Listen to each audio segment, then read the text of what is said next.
सुप्रभात साथियों। आज मैं फिर अपने कार्यक्रम दिल से मन की बात में उपस्थित हुए हैं। लगभग बहुत दिनों बाद कर सकते हैं, है ना, 5-6 मंथ बाद। तो ये कार्यक्रम करने का हमारा उद्देश्य, लक्ष्य है कि हम अपने विचार को, समाज की समस्याओं को उजागर कर पाएँ, लोगों तक पहुंचा पाएँ और उसकी निदान के लिए रास्ता भी निकाला जा सके। ये हमारी उद्देश्य है इस कार्यक्रम की। और कुछ दिनों या कई महीनों से ये कार्यक्रम बंद थी और किसी न किसी कारणवश, मगर ये फिर कार्यक्रम, ये 28वां एपिसोड होगा। ये हमारी कार्यक्रम जो है 28वां एपिसोड होगा और यानी कि 27 एपिसोड, यानी 27 बार ये कार्यक्रम हम कर चुके हैं। ये 28वां है। और मैं आप लोगों को बताते चलूं कि इस कार्यक्रम के तहत हम अपनी बात को आप लोगों के पास या जनता के पास पहुंचाते हैं। जनता की समस्याओं की, उसका निदान कैसे हो, कौन लोग दोषी हैं, ये सारी बातें रखी जाती है इस कार्यक्रम में। तो चलिए सबसे पहले हम शुरुआत करते हैं हाल फिलहाल की जो भारत और पाकिस्तान के बीच में विवाद हुई, या कह सकते हैं कि युद्ध हुई, जिसके माध्यम से ऑपरेशन सिंदूर का आगाज किया गया। तो सबसे पहले इस संघर्ष में हमारे देश के वीर शहीदों को दिल से, आत्मा से श्रद्धांजलि अर्पित करते हैं, नमन करता हूं। और फिर उनके परिवार के लोगों को इस विपदा में दुख सहन करने की शक्ति दे ऊपर वाले, यही हमारी प्रार्थना रहेगी। मगर इस बात को हमें समझना होगा कि ये युद्ध या ये संघर्ष चल रही है या हुई तो कैसे, क्यों।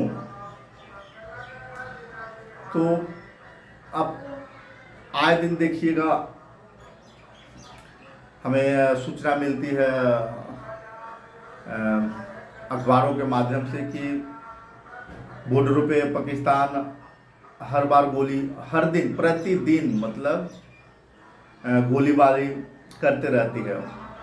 मतलब लगभग 2 दिन 4 दिन के बाद अखबारों में आ ही जाता है कि आज ने पाकिस्तान ने बॉर्डर पे, इस बॉर्डर पे, तक अभी इस बॉर्डर पे, इस सीमा पे गोलीबारी की है ना। तो कहने का मतलब है कि भारत कि इतना मतलब समर्थ होने के बाद भी इतना मतलब बर्दाश्त करना ये बड़ी बात है ना। और कहने का ये मतलब है कि एक कहीं भी हम बर्दाश्त करने की या कह सकते हैं कि कंट्रोल करने की एक सीमा होती है। जब वो सीमाएं पार हो जाती है, वो कंट्रोल ख़त्म हो जाता है, तो फिर वो संघर्ष युद्ध का रूप लेती है ना। तो यही हाल हुआ जब हमारे भोले भाले पर्यटकों को, निर्दोष पर्यटकों को है ना मार दिया गया है ना, जिनसे सिर्फ धर्म पूछ करके है ना।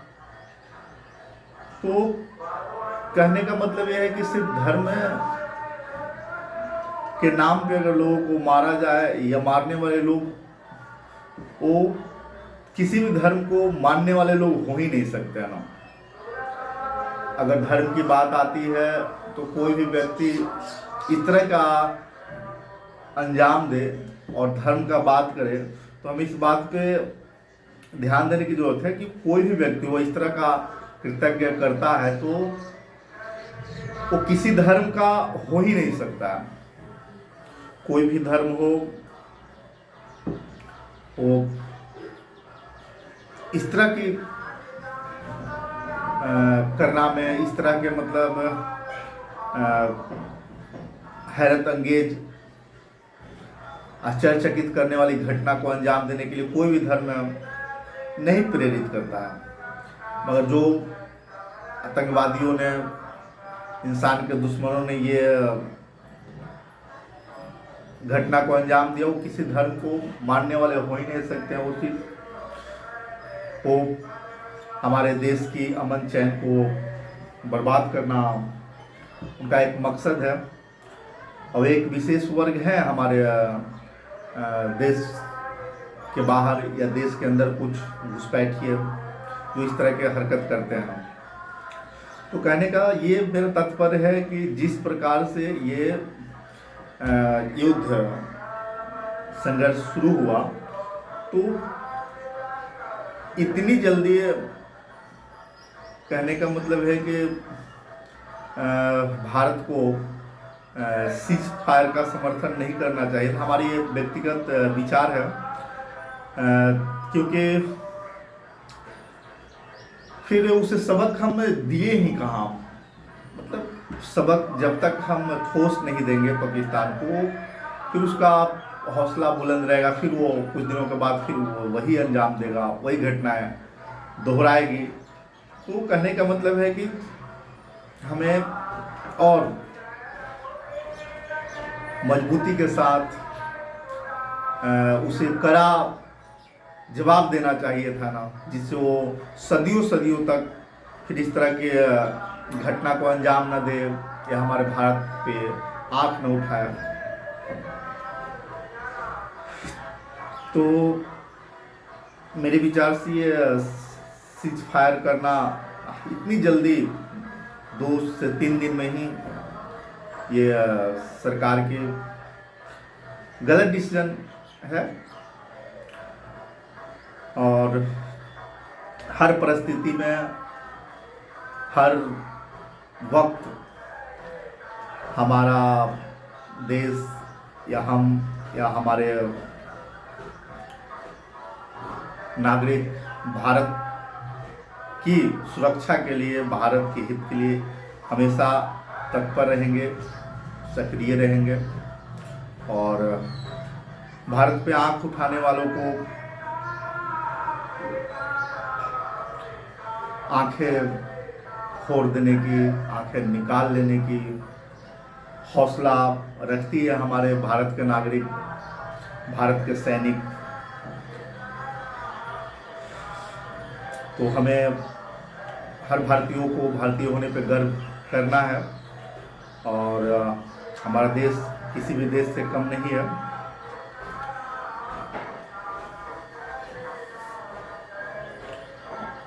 एक बार फिर से सभी शहीदों को नमन, श्रद्धांजलि।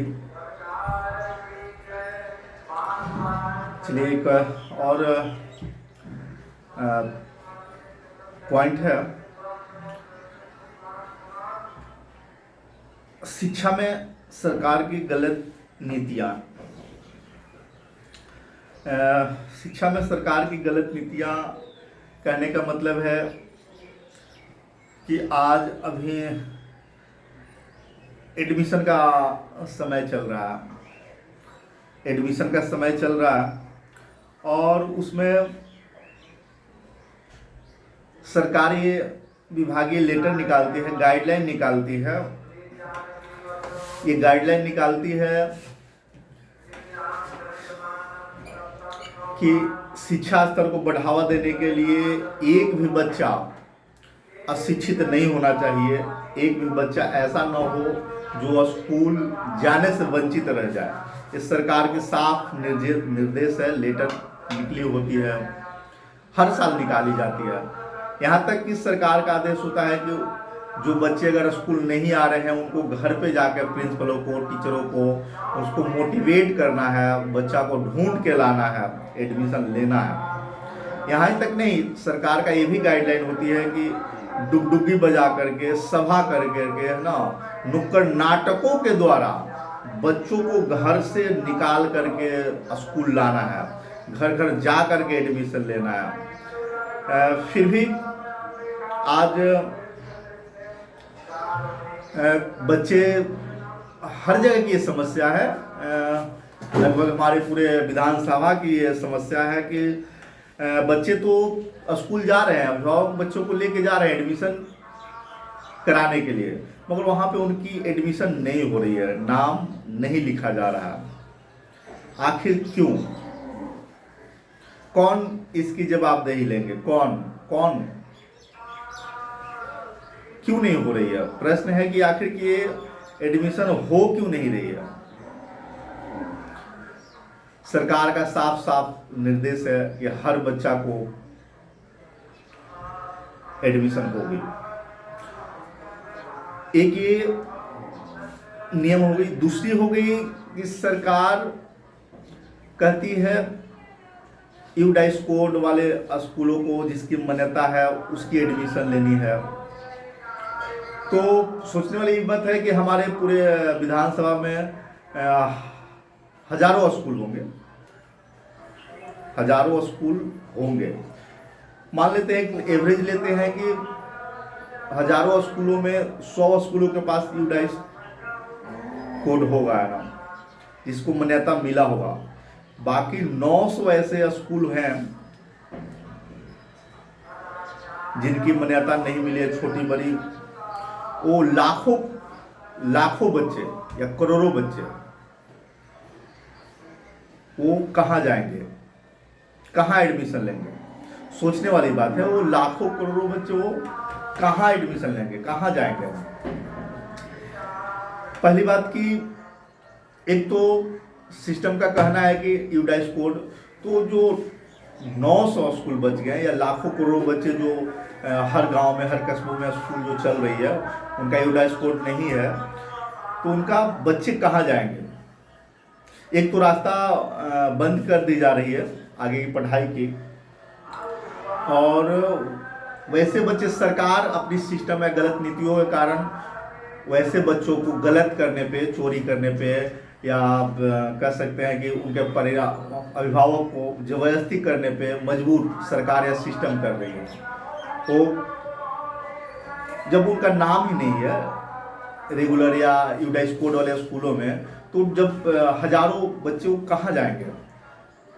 या तो टीसीओ खरीद बिक्री करेंगे, डुप्लीकेट टीसी ले जाएंगे, उस पर भी चर्चा होगी, एडमिशन नहीं होगा, टीसी डुप्लीकेट है, तो ओरिजिनल वो लाए कहाँ से? प्रश्न है, ओरिजिनल वो लाए कहाँ से? और जो कुछ स्कूल टीसी काट रहे हैं वो 2000 4000 इतनी टीसी का चार्ज ले रहे हैं। तो वो एक्स्ट्रा पैसा या जिसकी ज़रूरत नहीं है वो पैसा पब्लिक का सरकार कह सकते हैं लुटवा रही है या लूट रही है सिस्टम के माध्यम से। और इस पे हमारी पूरे क्या कह सकते हैं प्रतिनिधि मंडल मौन रहते हैं। इतनी उनके क्षेत्र में, हर क्षेत्र की बात है, बच्चों के साथ बार्गेनिंग हो रही है, दिक्कतें आ रही है, परेशानियां आ रही है। जो सीधे साधे अभिभावक हैं, कम जानकार हैं, कम पढ़े लिखे हैं, उनके साथ ज़्यादा ये समस्या हो रही है। आखिर क्यों? इसका कौन जवाबदेही लेगा? कौन दोषी होगा? किसको हम लोग कटघरे में खड़े करें? प्रश्न है, ये हर साल की बात है, एक बार की बात नहीं, हर साल की ये समस्या है। तो इस नीति को सरकार को चेंज करनी चाहिए, या तो जितने भी यूडाइस कोड नहीं जो लिए हैं स्कूल सरकार के रजिस्टर हैं, उन सारे स्कूल एकदम एक दिन में बंद कर देनी चाहिए। और सरकार को उन सारे बंद करने से पहले उन सारे बच्चों को पढ़ने की व्यवस्था सरकार को कर देनी चाहिए, तब बंद करें। ये नहीं कि स्कूल बंद कर दे फिर वो बच्चे घर पे बैठेंगे, नहीं, उनकी पहले व्यवस्था, वो उनकी एडमिशन क्यों नहीं होगी, क्यों उन्हें शिक्षा से वंचित रखा जा रहा है, क्यों ऐसे स्कूल चल रहे हैं जिनका कोई रजिस्ट्रेशन नहीं, कोई टीसी का वैलिड नहीं, तो सिस्टम ही गलत कर रही है। इस पे हम नागरिकों को या हम जो समाज सेवी लोग हैं या प्रतिनिधि के तौर पे हैं, जिनको जवाबदेही के लिए सौंपा गया है ना, उन्हें इसकी रिस्पॉन्सिबिलिटी लेनी चाहिए। और तो आपके हिसाब से ये जो सिस्टम में मतलब दोहरी नीति है सरकार की, समझने वाली बात है कि आप समझिए ना कि आखिर के क्यों, आखिर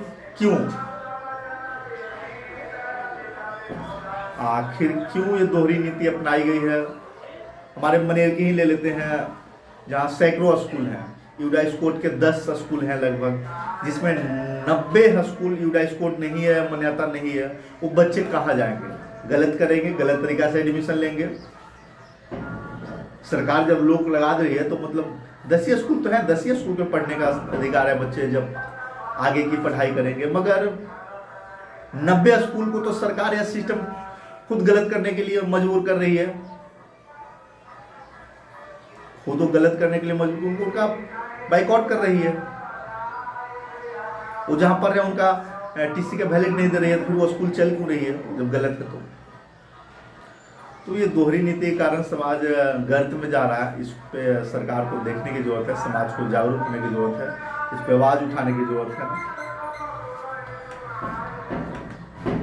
तो आप कार्यक्रम देख रहे हैं, सुन रहे हैं दिल से मन की बात। ये कार्यक्रम कई महीनों से बंद थी, आज से शुरुआत की गई है। ये कार्यक्रम हम साप्ताहिक करते हैं, फिर अब लगातार चलेगी। हर सप्ताह में कुछ न कुछ बातों को हम लेकर आएंगे आपके बीच। और तब तक के लिए जय हिंद, जय भारत।